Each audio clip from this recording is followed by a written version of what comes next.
జయశంకర్ భూపాలపల్లి జిల్లా కాటార మండలం ఇబ్రహీంపల్లి గ్రామంలో సంచలనం సృష్టించిన వివాహిక హత్య కేసును పోలీసులు వేగంగా ఛేదించారు. పరారీలో ఉన్న నిందితుడు మృతురాలి భర్త మంతెన సత్యంను పోలీసులు అరెస్టు చేసి రిమాండ్కు తరలించారు. హత్యకు ఉపయోగించిన కత్తితో పాటు ఘటనా సమయంలో ధరించిన దుస్తులు కూడా స్వాధీనం చేసుకున్నారు. కేసు వివరాలను కాటారం డీఎస్పీ సూర్యనారాయణ మీడియాకు వెల్లడించారు.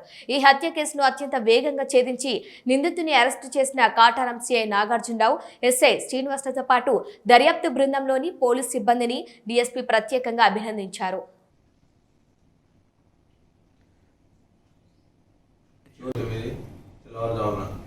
ఇబ్రహీంపల్లి విలేజ్ కాటార మండలం నందు జరిగినటువంటి మంతెన రాజమాని ఎలియాస్ రజిత మర్డర్ కేసుకు సంబంధించి ఏదైతే ప్రధాన నిందితుడు ఎవరైతే ఉన్నారో ఆమె యొక్క భర్త మంతెన సత్యంను ఈరోజు కాటారం పోలీసు వారు అరెస్ట్ చేయడం జరిగింది. అతను మన భార్యతోని 14 సంవత్సరాల క్రితం వివాహం జరగడం జరిగింది. తర్వాత వారికి ఇద్దరు సంతానం కలిగారు. కాలక్రమేణా వాళ్ళ మధ్యలో తరచుగా గొడవలు జరుగుతుండేవి.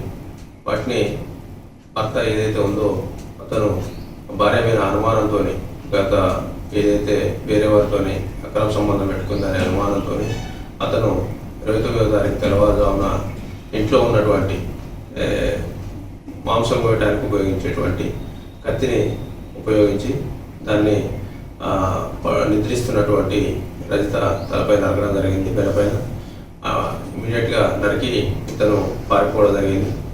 అదే క్రమంలో ఇతను ఇక్కడ నుంచి వేరు చోట్ల తిరిగి ఈరోజు అతను ఆ కత్తిని తర్వాత ఉపయోగించినటువంటి ఆ రోజు వాడినటువంటి వస్తువులు ఏదైతున్నాయో షెడ్ కావచ్చు ఇతరత్ర వాటిపైన తిరుగుతూ ఈరోజు వేరే దగ్గరికి వెళ్ళిపోదాం అనే ప్రయత్నంలో ఉండగా కాటారం సిఐ గారు నాగార్జునరావు గారు అట్లే ఎస్ఐ సిహెచ్ శ్రీనివాస్ మరియు వారి సిబ్బంది ఈరోజు నిందితుడి సమాచారం అందుకొని అతని యొక్క మూమెంట్కి సంబంధించి అతన్ని అరెస్ట్ చేయడం జరిగింది.